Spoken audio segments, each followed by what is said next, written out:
producer. That's You know, putting I want you economic to look me pressure in the on. eye. I'm not asking you for, I'm not trying to get you in trouble. I know you're Senator vice Demokrat Chris president. Murphy menilai Presiden Amerika Serikat Donald Trump telah kalah dalam perang melawan Iran. Menurutnya, konflik yang terus berlanjut justru membuat posisi Amerika Serikat semakin lemah, sementara Iran semakin diuntungkan.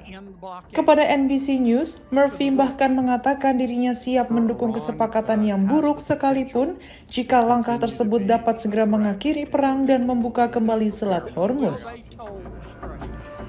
Ia menilai semakin lama konflik berlangsung, semakin besar pula biaya yang harus ditanggung Amerika Serikat. Perang ini harus diakhiri. Setiap hari perang berlanjut, Amerika semakin lemah, Iran semakin kuat, dan rakyat Amerika semakin terbebani oleh kenaikan harga, ujar Murphy. Murphy juga menegaskan akan menolak tambahan anggaran untuk melanjutkan perang, meski mendukung pengisian kembali stok amunisi Amerika Serikat setelah konflik berakhir. Di sisi lain, Menteri Luar Negeri Iran Abbas Araghchi menegaskan bahwa Teheran belum melakukan pembicaraan langsung dengan Washington. Ia juga mengatakan Selat Hormuz tidak akan dibuka sebelum Amerika Serikat memenuhi sejumlah tuntutan Iran, termasuk menghentikan blokade laut. Situasi ini membuat posisi Trump semakin sulit.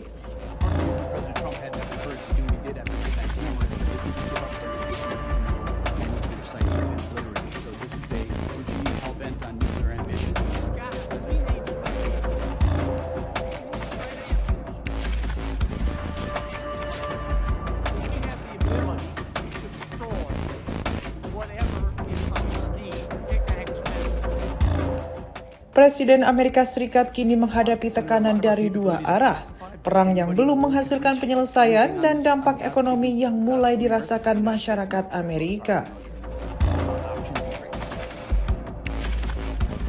Kondisi tersebut mengingatkan pada krisis penyanderaan Iran pada 1979 hingga 1980-an ketika 52 warga Amerika disandra selama 444 hari dan krisis tersebut turut memengaruhi posisi politik Presiden Jimmy Carter menjelang pemilu.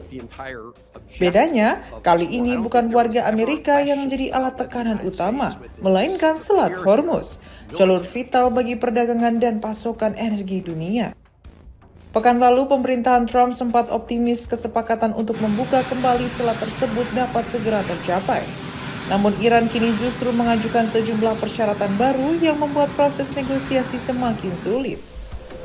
Di saat yang sama, gangguan terhadap jalur energi global turut mendorong kenaikan harga dan berpotensi memperburuk persepsi publik terhadap kondisi ekonomi Amerika Serikat. Dengan pemilu yang semakin dekat, tekanan ekonomi tersebut dapat menjadi persoalan politik serius bagi Trump. Situasi ini pada akhirnya menempatkan Trump dalam dilema, terus meningkatkan tekanan terhadap Iran dengan resiko perang semakin panjang, atau menerima kesepakatan yang mungkin tidak sepenuhnya memenuhi tuntutan Washington demi mengakhiri konflik dan membuka kembali Selat Hormuz.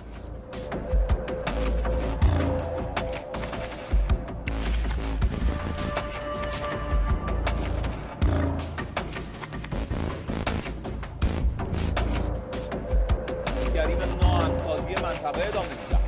ابتدا مجدد تاکید می‌شود تحت هیچ شرایطی و به هیچ وجه به آمریکا به عنوان یک کشور بیگانه و فرامنطقه‌ای اجازه دخالت در تنگه هرمز را نمی‌دهیم.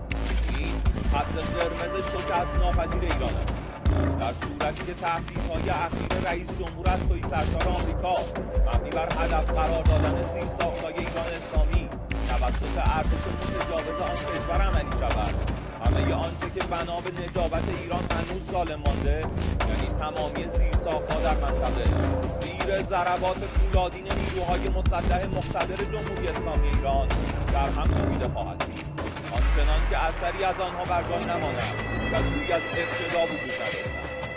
دشمن نادان بداند لحظه حماسه برای ما لحظه پرهیز نیست. آنچه از سوی نیروهای مسلح ایران رخ می‌دهد ضربه همفراز نیست، ضربه برتر است، ضرباتی که شدیدتر، گسترده‌تر و ویران کننده تر از همیشه خواهد بود. آتش خشم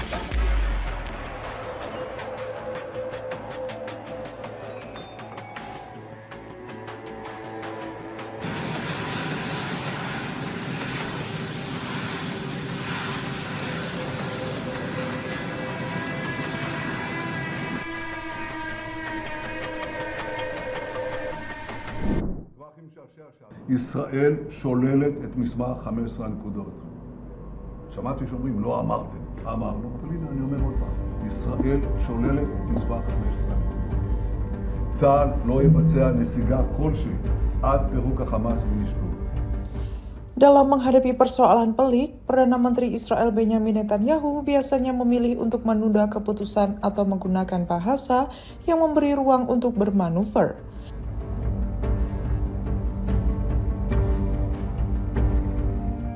Namun kali ini ia mengambil sikap yang jauh lebih tegas terkait rencana Presiden Amerika Serikat Donald Trump untuk mendorong kesepakatan gencatan senjata di Gaza.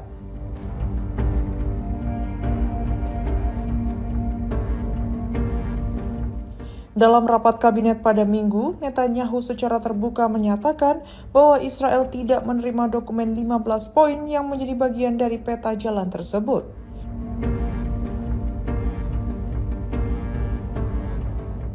Bahkan ia mengulang pernyataan itu untuk menegaskan sikap pemerintahannya.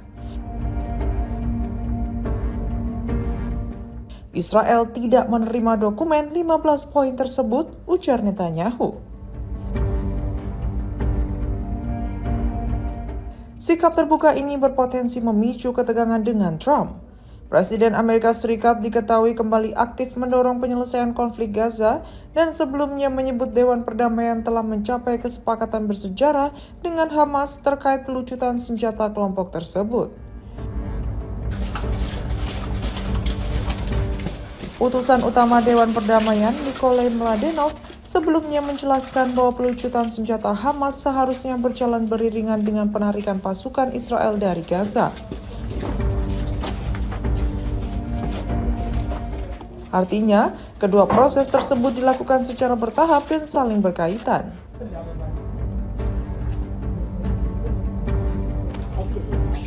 Namun Netanyahu menegaskan bahwa Israel tidak akan menarik pasukannya sebelum Hamas benar-benar dilucuti. Menurutnya, pelucutan senjata harus mencakup seluruh persenjataan, baik senjata berat maupun ringan, dan harus dilakukan secara nyata, bukan sekedar formalitas.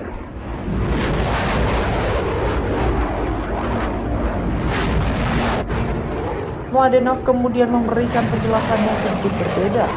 Ia mengatakan Israel tidak perlu melakukan penarikan sebelum ada bukti nyata dan terverifikasi bahwa proses pelucutan senjata telah dimulai.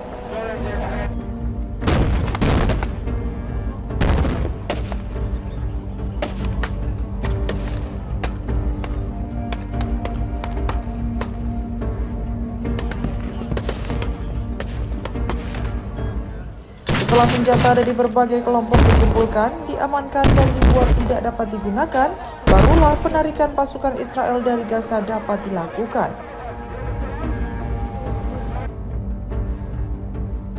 Di sisi lain, Hamas menyatakan tetap berkomitmen terhadap peta jalan tersebut dan berharap Dewan Perdamaian dapat menekan Netanyahu agar menjalankannya.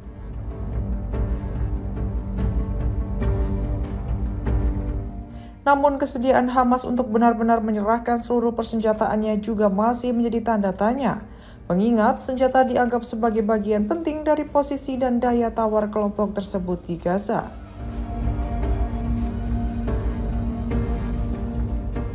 Yang menjadi pertanyaan adalah, mengapa Netanyahu memilih menyampaikan penolakannya secara terbuka, padahal sikap tersebut berpotensi membuat Trump marah.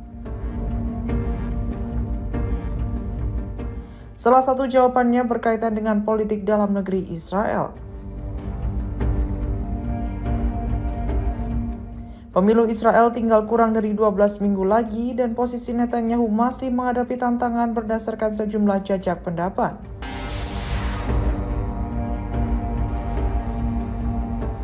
Dalam sistem politik Israel, Perdana Menteri membutuhkan dukungan beberapa partai untuk membentuk pemerintahan koalisi.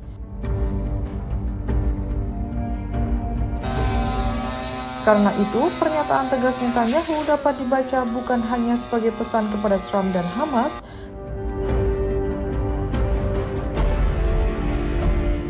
tetapi juga sebagai upaya menunjukkan kepada para pemilih dan mitra politiknya bahwa ia tidak akan berkompromi mengenai isu yang dianggap menyangkut keamanan Israel. Dengan kata lain, sikap keras Netanyahu terhadap rencana Gaza Trump tidak semata-mata soal diplomasi dengan Washington.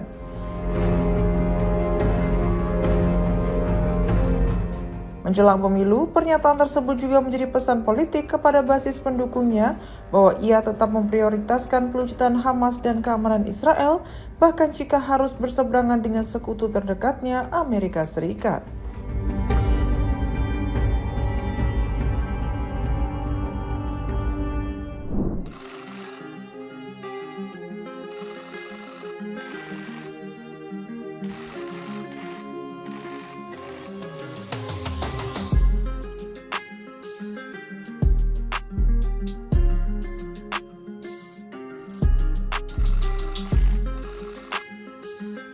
Arab Saudi, Turki, dan Pakistan menaikkan perjanjian pertahanan bersama di Mekah saat ketegangan Timur Tengah terus meningkat. Fakta ini dibentuk atas dasar solidaritas Islam.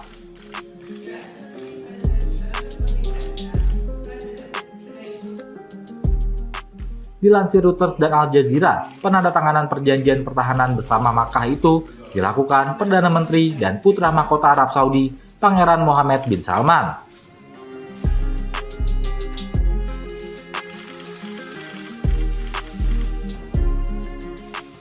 Presiden Turki Recep Tayyip Erdogan dan Perdana Menteri Pakistan Shehbaz Sharif pada Jumat 7 Agustus 2026.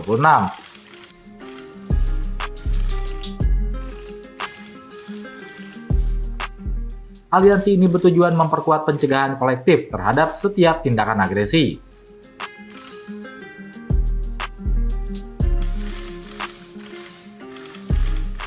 Setiap serangan yang menargetkan salah satu negara akan dianggap sebagai serangan seluruh anggotanya.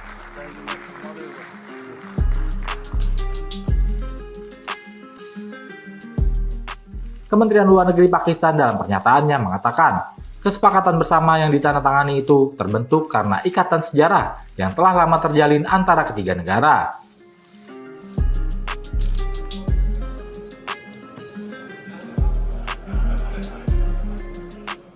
Ikatan persaudaraan dan solidaritas Islam serta kepentingan strategis bersama juga mendorong pembentukan pertahanan bersama itu.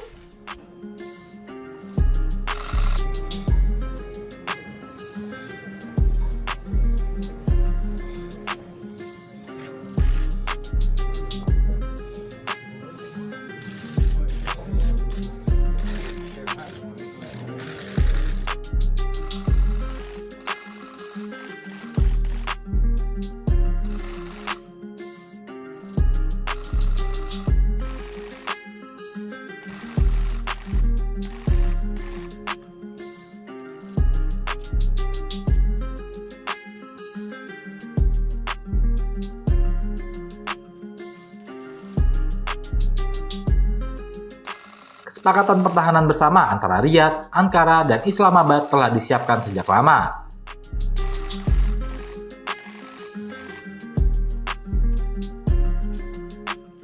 Negosiasi dimulai setelah serangan Hamas ke Israel pada 7 Oktober 2023 dan dimulainya genosida Israel di Gaza.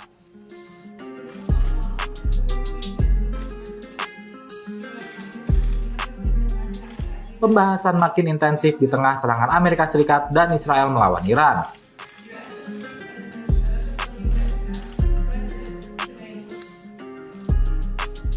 Iran memperluas serangannya ke pangkalan militer Amerika Serikat di negara-negara Teluk.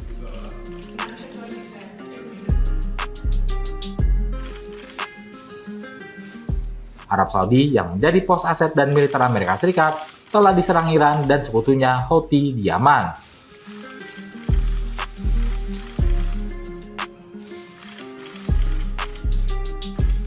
Meski serangan itu belum berdampak langsung ke Turki dan Pakistan, ketegangan regional yang berlangsung memaksa mereka untuk bersatu.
Arab Saudi dan Pakistan memperluas kerjasama pertahanan mereka dengan melibatkan Turki dalam fakta militer trilateral.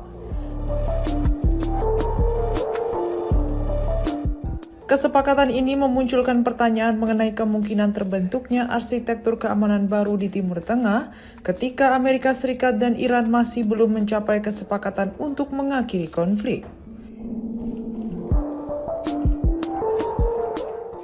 Fakta yang ditandatangani di Mekah pada Jumat tersebut menetapkan bahwa serangan bersenjata dari pihak luar terhadap salah satu dari ketiga negara akan dianggap sebagai serangan terhadap seluruh anggota.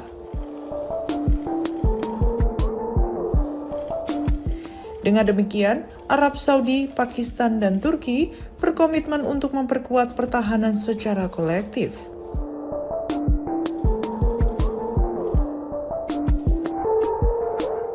Kesepakatan ini muncul lebih dari 5 bulan setelah Amerika Serikat dan Israel melancarkan serangan udara terhadap Iran yang kemudian berkembang menjadi konflik regional dan mengganggu aktivitas pelayaran di Selat Hormuz. Meski demikian, ketiga negara berusaha menegaskan bahwa fakta tersebut tidak ditujukan untuk menghadapi negara tertentu. Mereka menyebut kesepakatan ini merupakan hasil dari negosiasi yang telah berlangsung selama bertahun-tahun dan tidak menggantikan perjanjian pertahanan maupun kerjasama yang sebelumnya telah dimiliki masing-masing negara. Iran sejauh ini memberikan respons yang relatif tenang. Menteri Luar Negeri Iran Abbas Araghchi menekankan pentingnya persatuan negara-negara Muslim dan menyerukan agar negara-negara di kawasan lebih mengandalkan kemampuan mereka sendiri.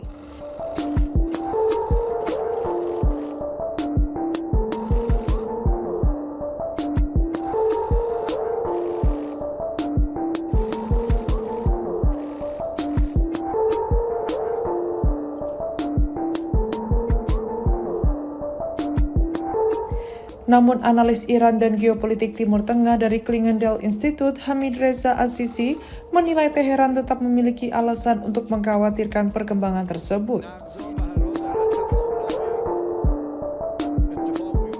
Menurut Azizi, waktu penandatanganan fakta menjadi penting karena Arab Saudi dalam beberapa bulan terakhir menghadapi serangkaian serangan dari kelompok Houthi yang didukung Iran di Yaman, serta kelompok bersenjata yang beroperasi di Irak.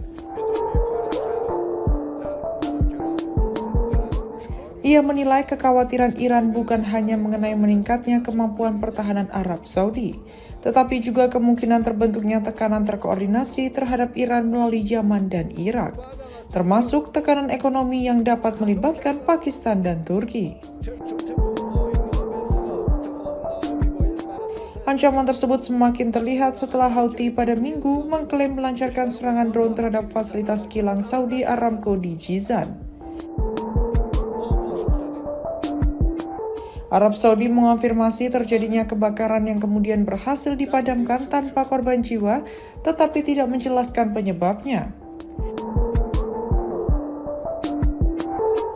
Di Yaman, serangan Houthi juga menghantam pelabuhan Al-Maka di Laut Merah.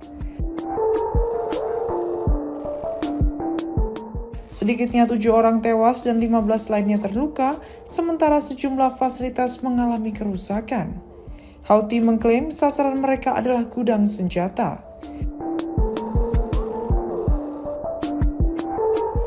Serangkaian serangan tersebut menunjukkan bahwa fakta pertahanan baru antara Arab Saudi, Pakistan, dan Turki terbentuk ketika resiko keamanan di kawasan masih tinggi dan Iran masih menjadi salah satu pusat ketegangan geopolitik di Timur Tengah.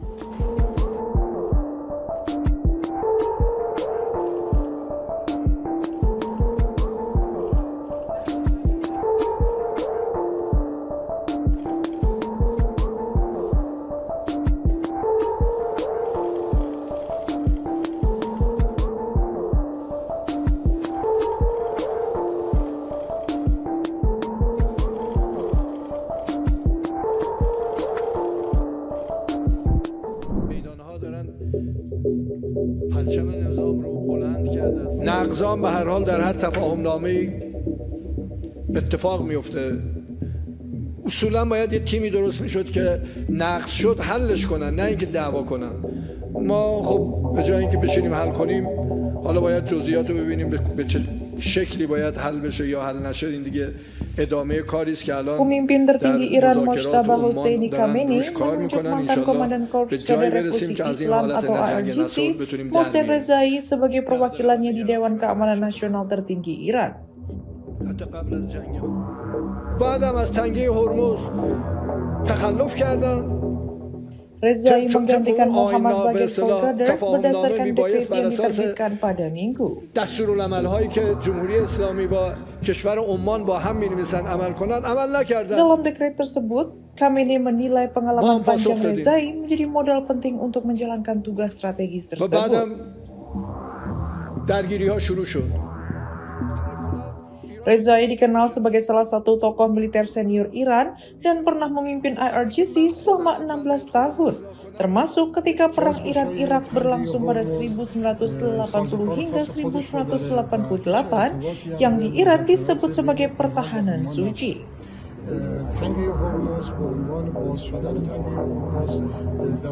Sebelumnya, Rezai juga pernah menjadi anggota Dewan Penentu Kebijakan atau Expediency Discernment Council, lembaga yang memberikan masukan kepada pemimpin tertinggi dan berperan dalam menyelesaikan perselisihan antara parlemen dan Dewan Wali.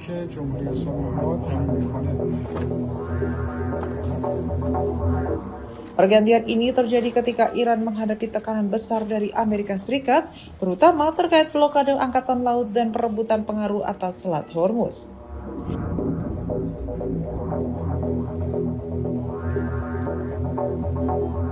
Sebelum digantikan, Solkader diketahui menyampaikan sejumlah tuntutan Iran, termasuk penghentian blokade Amerika Serikat, penarikan pasukan militer, serta pengakhiran perang secara permanen.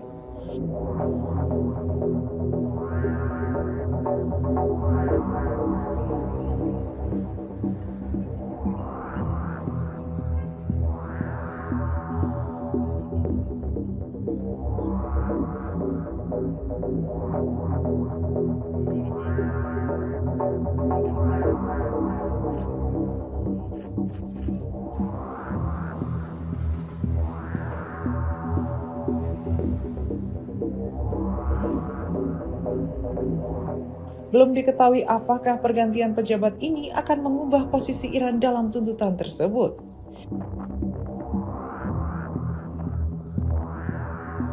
Rezai sendiri selama ini dikenal memiliki sikap tegas mengenai Selat Hormuz.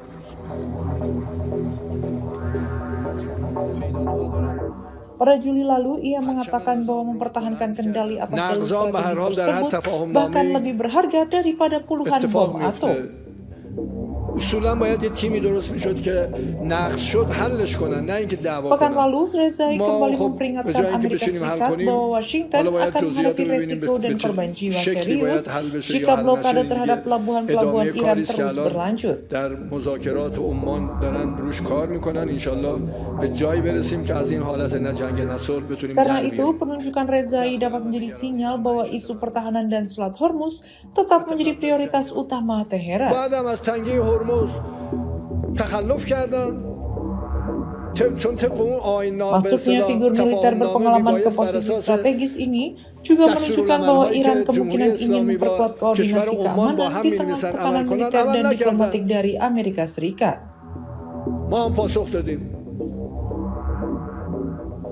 Namun sejauh ini belum ada indikasi bahwa pergantian tersebut otomatis berarti perubahan kebijakan Iran.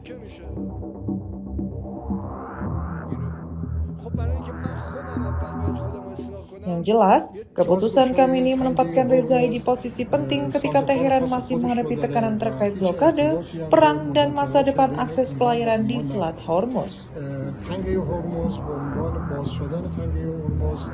در واقع تابع شرایطی هست که کشور جمهوری اسلامی بر اساس اون شرایط باز خواهد کرد و اون هم بستگی داره به میزان پذیرش آمریکا نسبت به شرایطی که جمهوری اسلامی ایران تعیین میکنه.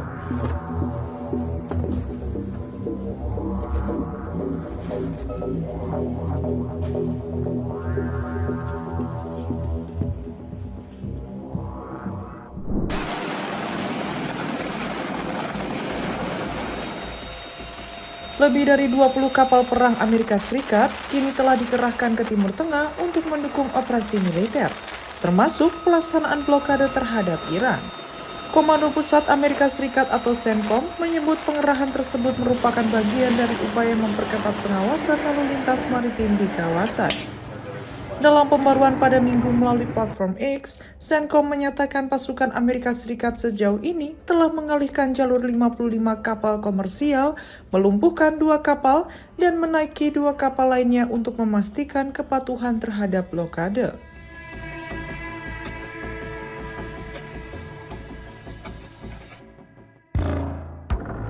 Sehari sebelumnya, CENTCOM masih mencatat 53 kapal telah dialihkan. Sementara lebih dari 30 kapal lainnya diizinkan melewati blokade untuk membawa bantuan kemanusiaan. Operasi tersebut merupakan kelanjutan dari blokade yang kembali diberlakukan Amerika Serikat terhadap lalu lintas kapal menuju dan dari pelabuhan Iran sejak 14 Juli. Sebelumnya, hingga 4 Agustus, sebanyak 45 kapal komersial telah diperintahkan mengubah haluan selain 2 kapal yang dilumpuhkan dan 2 lainnya yang dinaiki pasukan Amerika Serikat. Salah satu kapal perang yang dikerahkan adalah kapal serbu amfibi USS Boxer, sementara kapal induk USS Abraham Lincoln juga berada di kawasan tersebut untuk mendukung operasi militer Amerika Serikat. Di tengah operasi yang terus berlangsung, Pentagon juga mendorong industri pertahanan dalam negeri untuk mempercepat produksi persenjataan.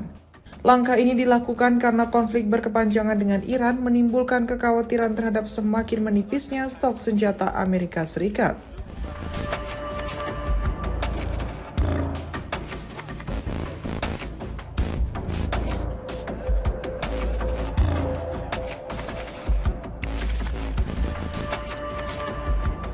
Dalam memo tertanggal 5 Agustus, Wakil Menteri Pertahanan Steve Feinberg memberikan waktu maksimal 21 hari kepada para pemimpin industri pertahanan untuk menyerahkan rencana guna mempercepat pengiriman dan meningkatkan kapasitas produksi sejumlah persenjataan penting. Juru bicara Pentagon, Sean Parnell, membenarkan keaslian memo tersebut.